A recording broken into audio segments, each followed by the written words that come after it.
Welcome to the Living to 100 Club podcast. Here's our host, Dr. Joseph Cassiani. Well, hello to everyone joining us today on our podcast. You're listening to the Living to 100 Club, and I'm your host, Joe Cassiani. If you're looking for inspiration about your future and staying positive when hit with setbacks, you're in the right place. We're here to help you get the best out of all the years we are given, regardless of what obstacles come our way. From my articles and podcasts to our club membership, I want to invite you to join our community and stay uplifted about aging and keeping a positive mindset in all that you do. Today we're talking with Debra Valentina. We're going to discuss the top attributes to cultivate healthy aging. We'll take a close look at what are the attributes or traits associated with healthy, positive aging. What works best when it comes to living longer, healthier, and happier? First, a little background. Debra is the founder of Cultivate. She's an intuitive mindset coach for high-achieving entrepreneurs and executives, international speaker, facilitator, and author. Her memoir, Beyond Chaos, Journey to Freedom and Joy, was published in 2020. One of Debra's greatest gifts is to empower women and men to create fully expressed and joyful lives. You can reach Debra at www.creativing.info. That's creativing.info. Debra, welcome to our program. Well, I'm thrilled to be here. Thank you for the invitation. Great. You're very welcome. I'm looking forward to our conversation. As am I. Good. So I always like to begin by asking our guests to tell us a little bit about the journey or the road that took you to where you are today. Well, that's a great question, and it took me a while to figure out what highlights or lowlights I wanted to tell the listeners. So, Sure. As early as I can remember, I really wanted to empower people, particularly women and girls, to be fully self-expressed and fully who they are. And I'm sure that desire came from, my background. And that is that I grew up with a father that thought children should be heard and not seen. I'm sure some of your listeners can relate to that. And that was very suppressing to a joyful, outgoing child like myself. It was like torture to be quiet. That's all I wanted to do was express. So I was in the hospital actually at an early age and remember saying that I could do better than whoever was in charge at my local hospital. So fast forward, I was trained as a healthcare management executive from Berkeley and Stanford and have been involved in healthcare and mentoring and coaching ever since. And I spent my early career with Kaiser and Travelers and First Health before starting my own healthcare consulting and coaching practice that I've had for, I can't believe it, but over 35 years. Wow. And now I'm exclusively, as you said in the intro, I'm exclusively now a mindset coach and author and a speaker.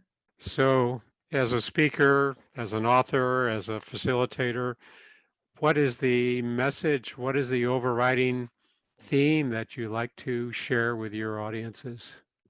Well, usually it's actually three things, and well, more than that. But for this audience, I'm really seeing three things: that you're responsible for your life, meaning that no matter what happens to you, how you respond to what occurs to you is what really matters. And the second thing that really goes along with that is that I believe there's always a learning or a silver lining in the things that we might label as negative, but there's always a learning, again, is my belief.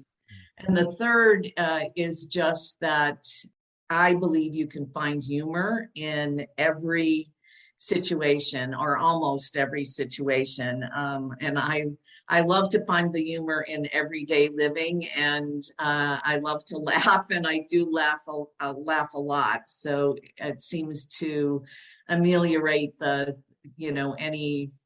of the bad things. Yeah. Yeah. It takes some of the edge off, doesn't it? Sure. It sure Yeah. does. Yeah. Yeah. Well, those are three important principles or beliefs or philosophies. I especially like the first one, where not only are we responsible for our life, but we're responsible for how we respond to events that come along, how we explain or interpret these events to ourselves. I talk a lot about that when I discuss healthy aging and moving forward. It's that interpretation, that explanation. Can you think of some examples of what you mean by this, or where you see it? Sure. And maybe I'll just talk about myself, and that is that you mentioned my book, Beyond Chaos: Journey to Freedom and Joy. Yeah. I grew up in a highly dysfunctional family. Some would, another word for it is abusive. Um, and what I know is it made me the strong, independent person that I am. And it also informed what I do now, which is to help literally.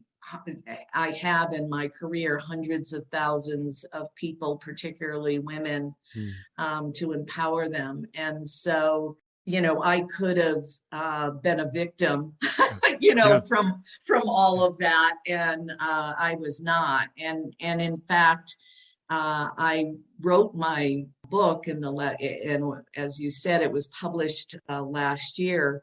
But I waited for quite a long time because I was clear I did not want to have any even remnants of victimhood in the book, because the purpose of the book was to be inspiring, not to be a downer.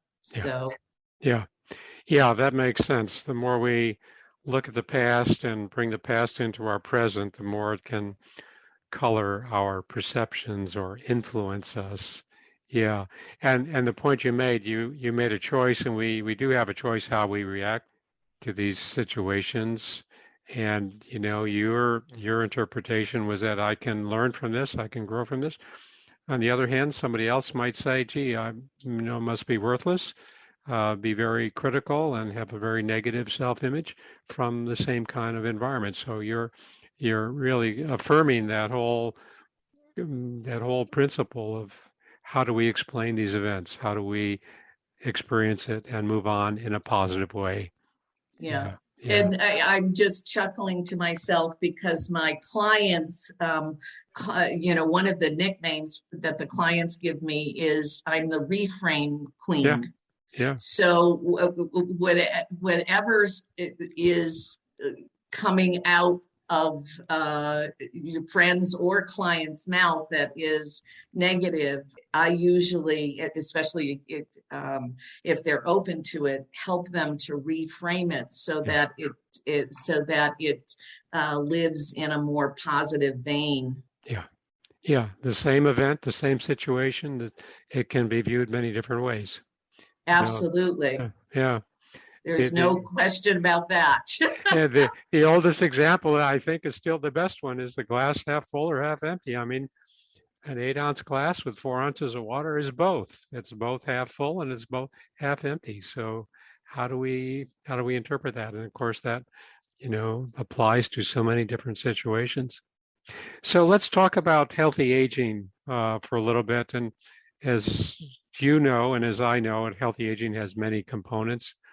Let's talk about the attributes of the senior that helps him or her live longer. What are some of these qualities? Yeah, so we alluded to some, but I have three. I'm big on the three because it's something that people can or remember. One is a forward-looking mindset. So to plan things to look forward to. So, what's on your bucket list? I have an ongoing bucket list, and if I take something off of my bucket list, I add something to it. So I always have a full bucket that I'm looking forward to. And an example, just because it pops up, is I've always wanted to see John Legend in concert. And Sunday night he was in Denver, and I got to see him, and I was beyond thrilled. And I'm going, "You are on my bucket list," screaming it. Of course, he is not. There's literally tens of thousands of people in the audience, so I'm sure he didn't hear me say that he was on my bucket list. But I was high, I think I still am high from it, and it was something on my bucket list. Yeah, that's great. That's great. Before you leave this to go to the next one, let me ask you, why is it important to have this future outlook, to have this set of goals or things to look forward to? How does that help us? Well, because it helps us know that we have a future. And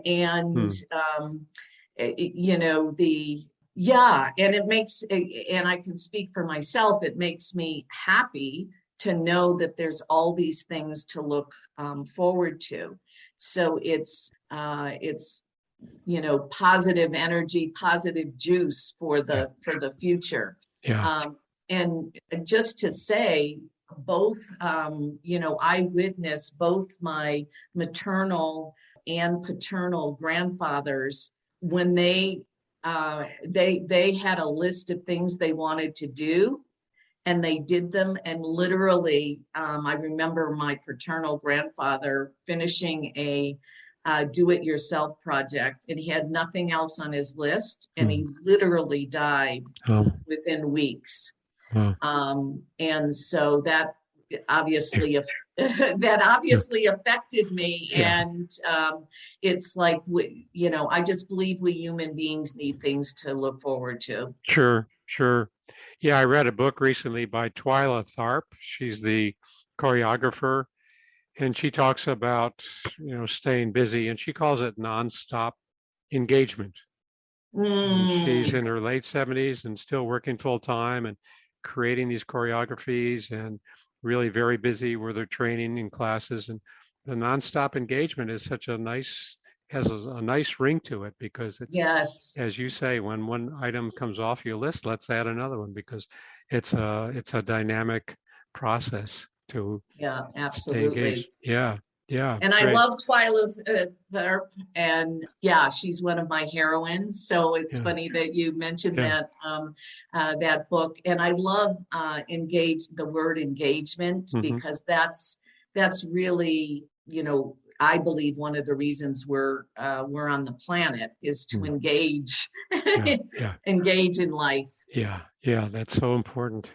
Yeah. So let's continue. Number two. Yes, and the second one is related, but to having a positive and hopeful outlook, particularly having healthy self-talk, and to know when you're not having healthy self-talk.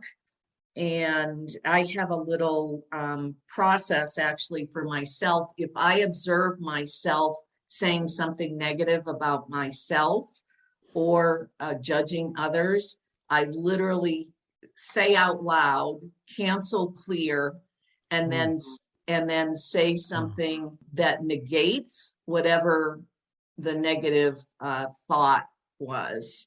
And I find it really helpful, and I'm getting better at the healthy self-talk, because I've done so many cancel clears that it's literally training my brain to have healthier self-talk. Yeah, I like that. I like that principle there, cancel, clear, because the self-talk is always going on, and we talk about being good monitors, good observers of that. And that's what you're talking about, being aware of that, especially the negative self-talk. And correcting it when we hear it, when we experience it, and shifting to something that cancels it out and is almost the flip side of the negative. Yeah. Yes. Yeah. And I would also emphasize not just healthy self-talk, but also not judging others. And when I find myself judging others, I do cancel clear as well, and then find something positive to say about someone. And it can be in my head, or it can be if something negative slips out and I notice it, to immediately correct it. Yeah, that's a good point. It's a good point. It's not only about ourselves, but it is about others as well. Yeah, and being aware of that, because it still happens. We're always judging, and it's easy to find fault in ourselves, and it's easy to find fault in others. So, got to be aware of that. Sure. Yes. Yeah. Good. And I do find that the more I practice, the better I get at it. So that's hopeful to me, that it can decrease, it can get less as I practice being more positive. Great. Good. And then going on to some the third thing is good healthy habits. And those take, I see, for myself, that there's 5 that are prime: regular exercise, healthy nutrition, restful sleep, quiet time or daily meditation, and, like we talked about, a positive mindset. So those are my top 5 that I, again, try to practice, not only try to, but practice in my own life. Sure. Yeah. So it balances the other principles you're talking about, the healthy habits, staying healthy through, as you mentioned, exercise, nutrition, proper sleep, quiet meditation periods, and this positive mindset. Yeah. So how do you define mindset, and how do we cultivate a positive mindset? We hear a lot about mindset. Yes, absolutely. So I defined mindset actually as quite simply as the chattering that's going on in your head. So is it negative or positive? Is it helpful or is it harmful? So that's really, and as you mentioned, the important thing is to be able to observe it. We can't do anything about it if we don't know it's happening. So you must notice that you're saying something negatively about yourself or others. And then I have already shared, that's when cancel clear comes in.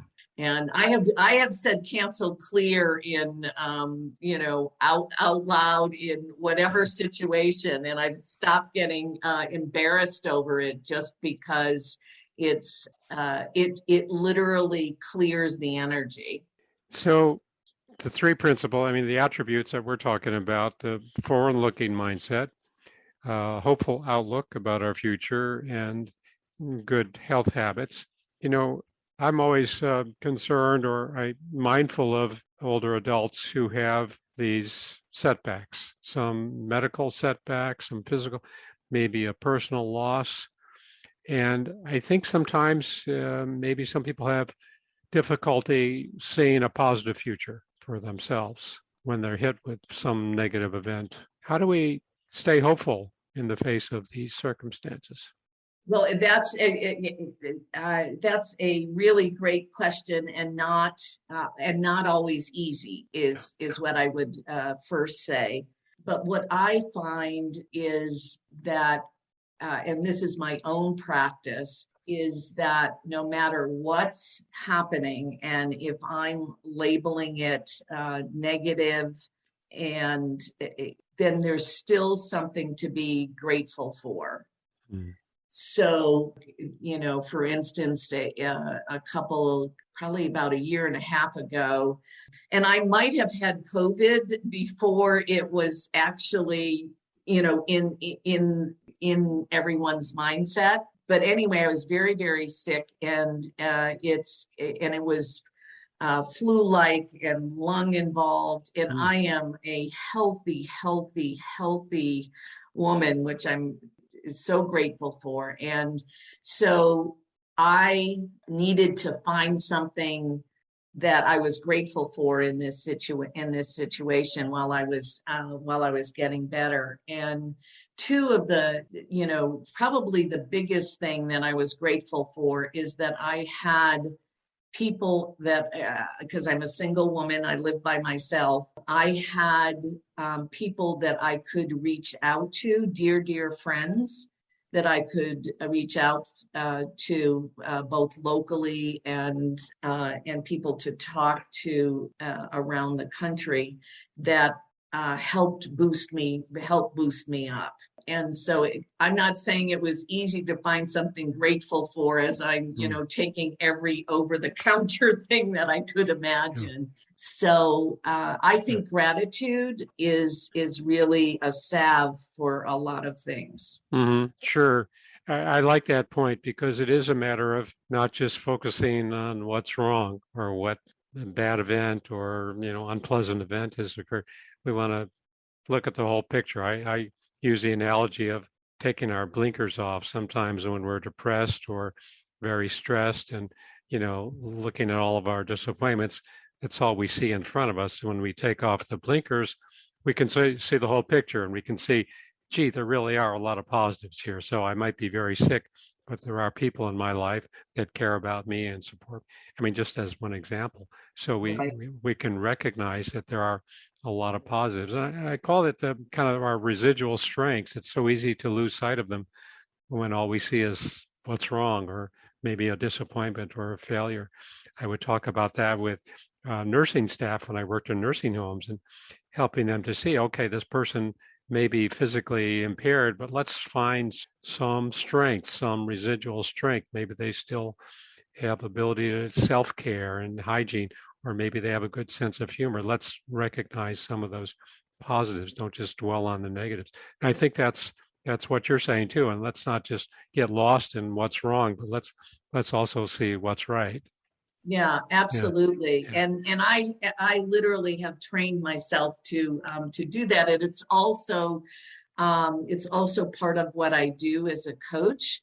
Like when my clients are getting into that narrow view, as I call it, the narrow view, then I ask questions to help them see the larger picture. Yeah, exactly. Yeah, it's so easy to lose sight of that, because I think that's one thing that depression does very well. It narrows our perspective. So getting back to the healthy aging and the health habits, can you give some examples of nutrition, good eating habits, dietary habits? What do you recommend? Well, I can, since I'm not a trained in any of this, I'm going to speak from my perspective in terms of what I do, that I've learned from a whole, cadre of experts. So I move my body 4 to 5 times a week. And I will only do things that I think are fun. So, going to the gym by myself I do not see as fun, but I walk. I have a beautiful walking trail across the street from me. I love to dance, so I literally put on music, especially in the winter when I can't get out. I put on music and dance my little tushy off to the music. Sure. Hopefully the neighbors aren't watching, but I guess it's okay if they do. And then exercise classes, the silver sneakers, which is, now nationwide, and my health plan pays for it. I go to exercise classes, especially again in the winter when it's snowing and I can't get outside. Sure. And then healthy eating, healthy nutrition. I actually am mostly a vegetarian and eat some fish, but fruits, vegetables, lean protein if you eat meat, and few carbs. That one is the one that gets me because I love my pasta and bread, and so I have to really be mindful of the carbs. But Sure. I eat really well, and what I find for myself is if I on Sundays I make things for the whole week, because I have a full life during the week, and so I prepare so that I have healthy things in the refrigerator and have made something. And sometimes midweek, like tonight, I'll make a vegetable soup for myself, and that lasts for a long time. Sure.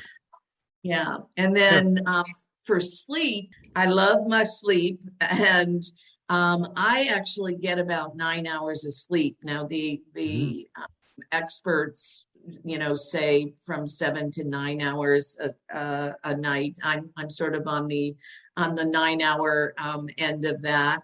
And then I have been literally meditating for, dare I say, over 45 years. So when I was in my early 20s, I started meditating, and I know some people, have a hard time quieting their minds. So it can be, that's why I say quiet time or meditation. But I can tell when I have not meditated in the morning. I'm not as calm, I'm not as centered. So it's total motivation. It's total motivation to meditate is what I'm trying to say. Yeah, you see the reward, you see the effect that meditation brings for you. That's some good advice. You have some good recommendations. The nutrition, the sleeping patterns, the exercise, and the quiet time. That's really good. We already talked about the mindset, the mental attitude. So that's good information. I wonder, you've written several books, well, 3 books anyway. The latest one you mentioned, the Beyond Chaos Journey to Freedom and Joy, and that was written as a reflection of your background and what you've learned and how you've developed as a professional. Is there something else that you've communicated in your other books? Yes, well, my first book is called Heart Ignited, Living a Fully Expressed Life. And it's about healthy practices to live a joyful and fully expressed life. And I wrote it after 25, just at about the 25-year mark of my coaching. So I've learned so much from research and reading, but mostly from interacting with my beautiful clients. So it's all of my the first book was all about my best practices for living that joyful life.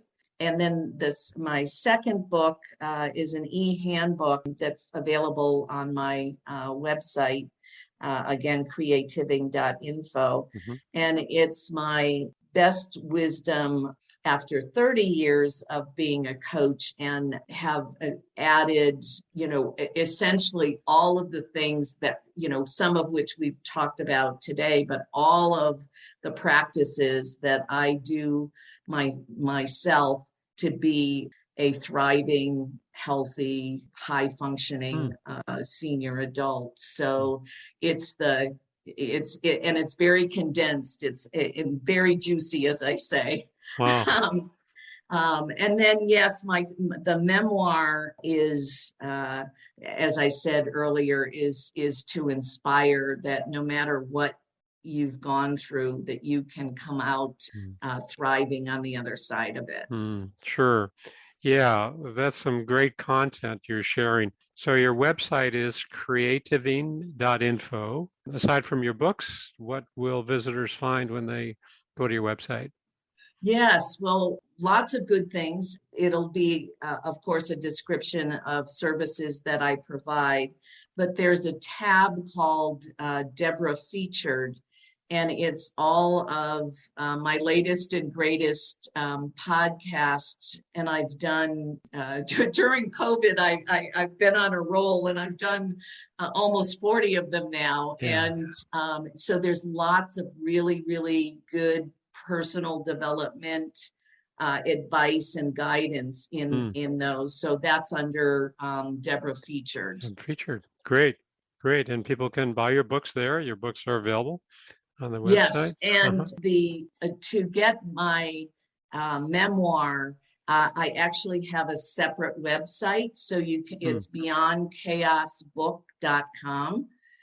So it's the beyondchaosbook.com, and you just click in and it goes straight to the correct Amazon page. So it's easier to access it through that website. Sure. Okay. So that's beyondchaosbook.com for direct access to that memoir.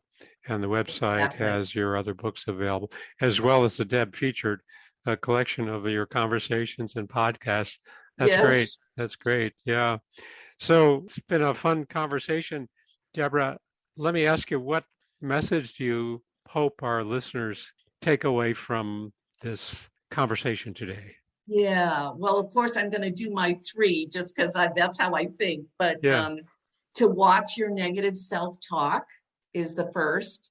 The second is that there's a silver lining in every situation, or at least that's what I believe. And that the third is that there's a plethora of resources available to tap into for healthy aging. We just mentioned my website and the resources there, but you can Google healthy aging and you will be you will have resources for the rest of this life and some future lives. There's so much available. Yeah. Any favorites? Any favorite sites you like? That's a good question. I love what comes up is I love the Joyful Diet by Martha Beck. So anything that Martha Beck does, but she did a book early on called The Joyful Diet. And you can just Google The Joyful Diet by Martha Beck, and I highly recommend that. Mm-hmm. Great. Well, as I said, it looks like we're out of time for today, but before we wrap up, I just want to remind our listeners about a few items. I'm pleased to announce a co-sponsor for our podcast, A Mighty Good Time. Are you looking for ways to engage and stay active? Check out amightygoodtime.com. It's a one-stop shop for events and activities for those 50 and over. So it's free to search and it's free to post, amightygoodtime.com. There's also an offering on my website where individuals can arrange one-on-one coaching calls with Dr. Joe, that's me, to discuss bouncing back from setbacks. How can we tap into our resilient self? How can we find ways to make it over those obstacles we face on our different journeys? Take a look at the Work with Dr. Joe tab on our website, living2100.club. Also, be sure to subscribe to our email list to receive our newsletter and other announcements. Finally, pick up a copy of my book on Amazon, Living Longer is the New Normal. I think that whatever age we're at, inspiration and a positive mindset can be put to good use. That's my message, and I think that's something our guests would agree with today. Debra, absolutely. Great. We've been talking with Debra Valentina. Thanks so much, Debra, for being a guest on our show. For those who might want to contact you, how can they do that? Yes, to my website with so much information, and it's creativing.info, and that's creativing.info. Great. And it's been a joy. Thank you. Oh, you're sure welcome. You're very welcome. And thanks to everyone for tuning into this episode. Hope to see you next time.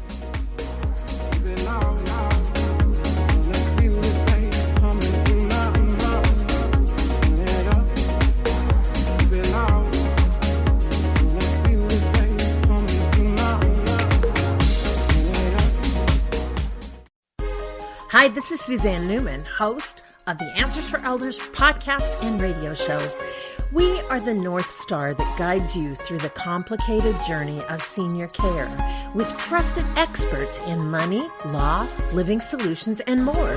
So join us on this station, your favorite podcast channel, or just go to answersforelders.com. Meet the wayshowers who will help your journey go a lot easier.